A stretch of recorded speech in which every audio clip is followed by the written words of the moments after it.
This is what it takes to be among the world's top truck manufacturers. High-tech production with highly skilled workers. But when times turn bad, and recently they've turned very bad indeed, this huge investment of manpower and money suddenly becomes a giant economic burden. The trucks produced here are destined for markets in Europe and Asia. Once growth areas, orders have come to a virtual standstill. Some companies are even calling in to cancel.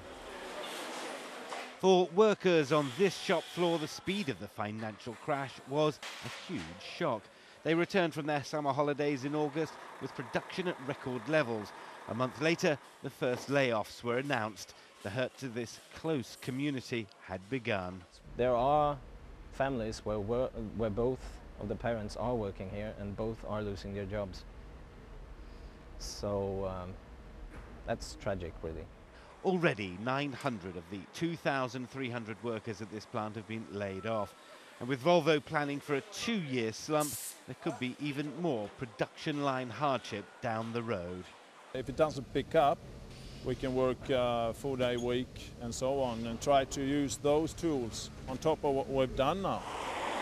The road ahead for Sweden's car makers is, it's believed, even gloomier. Saab, a marque with a long and in Sweden much loved history, is a subsidiary of America's General Motors. But troubles in the US and Saab's limited economies of scale could mean the famous brand being consigned to the dustbin of history. Volvo worker Lars Henriksson here believes Sweden's other famous car, now the unwanted subsidiary of Ford, is also under threat. He says Sweden should be looking at ways of using and not losing Volvo's skills, but this time for a new purpose.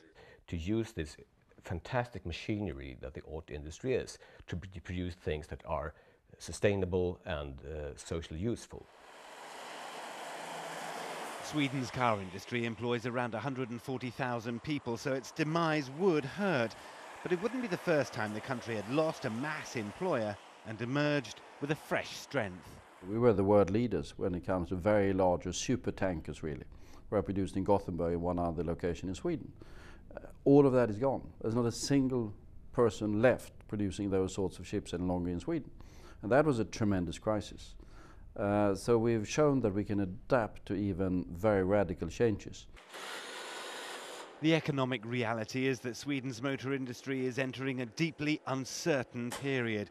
If Volvo Cars and Saab run out of road, it'll be more than just a financial loss to a people that love their sometimes quirky national car makers. Richard Bestic, Al Jazeera, Gothenburg, Sweden.